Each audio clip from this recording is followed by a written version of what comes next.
আপনারা হয়তো খেয়াল করে থাকবেন যে ডাকসুতে ছাত্র শিবিরের বিপুল বিজয়ের পর বিএনপির দু একজন নেতা, ঢাকার দু একটি সংবাদপত্র এবং কয়েকজন উপস্থাপিকা একটি প্রশ্ন তুলছেন যে ছাত্রলীগের ভোটেই নাকি ডাকসুতে শিবির এরকম একটা বিপুল জয় লাভ করেছে। আমরা যেটা দেখেছি যে বিএনপি নেতা মির্জা আব্বাস তিনি স্পষ্ট ভাষায় এটা নিয়ে কথা বলেছেন, বিএনপির আরো দু একজন নেতাও এটা নিয়ে কথা বলেছেন, ঢাকার একটি দুটি সংবাদপত্র আমি এ নিয়ে লেখা দেখেছি।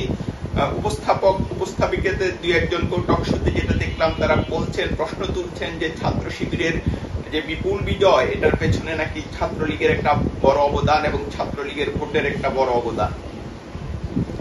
প্রাথমিকভাবে আমি যেটা বলতে চাই যে এটা আসলে ডাকসু নির্বাচন সম্পর্কে এইসব সাংবাদিক কিংবা রাজনীতিবিদদের আমি মনে করি কোন রকম অনুসন্ধান নেই, কোন রকম পড়ালেখা নেই।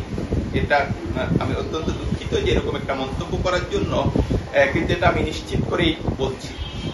যদিও বিএনপির ভেতরেই আমি যেটা দেখলাম যে ব্যারিস্টার রুমিন ফারহানা একটা টকশোতে মির্জা আব্বাসের দৃশ্যতে এই বক্তব্য নাকচ করেছেন। তিনি যেটা বলছেন যে শিবিরের সাথে ছাত্র দলের যে বিপি প্রার্থী তার ভোটের ব্যবধান প্রায় ৯,০০০ বা ৯,০০০-এর বেশি। এখন এই ৯,০০০ ভোট ছাত্রলীগের, এটা বলা কেমন? এবং তিনি যেটা বলছেন যে এরকম কথা না বলে দলীয়ভাবে ফোরামে বসে আমাদের অনুসন্ধান করা উচিত কেন এই পরাজয়। ডাকসু নির্বাচনে খুবই ইন্টারেস্টিং একটা ঘটনা আছে জগন্নাথ হল ঘিরে। আমার নিশ্চিতভাবেই মনে হয় যে কোন একটা থার্ড পার্টি এই নেগোসিয়েশনটা করে দিয়েছে। আমি ঢাকা বিশ্ববিদ্যালয়ে 2001-2 ব্যাচের শিক্ষার্থী ছিলাম এবং আমি এটা নিশ্চিত করে বুঝতে পারি যে গত 3 বা 3.5 দশক ধরেই ঢাকা বিশ্ববিদ্যালয়ের যে জগন্নাথ হল সেখানে ছাত্রলীগের একটা নিরঙ্কুশ নিয়ন্ত্রণ রয়েছে এবং সবসময় এটাকে ছাত্রলীগের একটা ঘাঁটি মনে করা হতো। তো আমরা যেটা দেখি যে এবার ছাত্র দল একটি মাত্র হলে বিপি পদে জয়ী হয়েছে, সেটা হয়েছে জগন্নাথ হলে, এবং এটা খুব বিস্ময়কর কোনো ঘটনা নয়। কিন্তু সংসদের বাইরে ডাকসুর যে নির্বাচনে জগন্নাথ হলের শিক্ষার্থীদের যে ভোটের যে প্যাটার্ন সেটা খুবই ইন্টারেস্টিং। আমরা যদি দেখি যে শিবিরের যে বিপুল বিক্রমে জয় পেলেন যারা, তারা সেখানে খুব অল্প কিছু ভোট পেয়েছেন।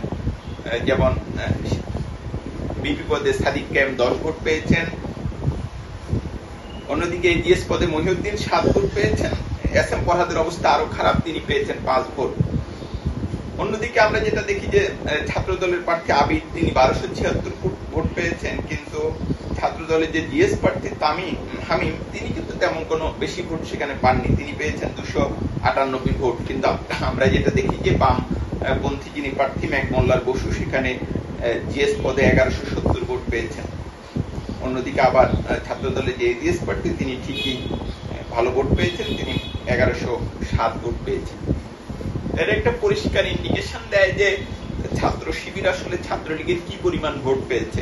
আমি যদি জগন্নাথ হলের হিসাব করি, আমি যেটা বলছি যে এটা কোনো ধর্মীয় দিক থেকে বলছি না, এমনিতে আপনি নিশ্চিত করে চেক করেন ঢাকা বিশ্ববিদ্যালয়ের ইতিহাসে জগন্নাথ হলে সবসময় ছাত্রলীগের একটা নিরঙ্কুশ নিয়ন্ত্রণ ছিল। এবং এখন এখানে যারা ছাত্রদল হিসেবে সামনে আসছেন এরাও আসলে ছাত্র দল না ছাত্রলীগের লোক সেটা নিয়েও প্রশ্ন আছে, কিন্তু সেই বিতর্কে আমি যাব না। কিন্তু যেটাতে আমি আলোচনা করতে চাই যে ছাত্রলীগের সবসময় এখানে একটা নিরঙ্কুশ নিয়ন্ত্রণ ছিল। এখন ছাত্র শিবির যদি ছাত্রলীগের ভোটই পেত তাহলে কিন্তু জগন্নাথ হলে তাদের অনেক ভোট পাওয়ার কথা ছিল, সেটা কিন্তু হয়নি। এবং আপনি যেটা দেখলেন যে ছাত্রলীগের দলের যিনি ইএস প্রার্থী তিনি সেখানে খুব একটা বেশি ভোট পাননি, কিন্তু বিপি এবং এজিএস পদে ভালো ভোট পেয়েছেন। বোঝা যায় এটা একটা নেগোসিয়েশন টেবিলের ওয়ার্কের ভিত্তিতে এই ভোটটা দেওয়া হয়েছে। ভোট কিন্তু জেনুইন। আবার আমি প্রশ্ন তুলছি না ভোটে কোনো কারচুপি হয়েছে, ভোটে নিশ্চিত করেই কোনো কারচুপি হয়নি, কিন্তু তারা নিজেদের মধ্যে একটা ঠিকঠাক করেই ভোটটা দিয়েছেন। এবং ভোট যখন ঘোষণা হয় তখন একজনকে বলতে শুনলাম এই 10 শিবির কারা, এটা খুবই আপত্তিকর প্রশ্ন।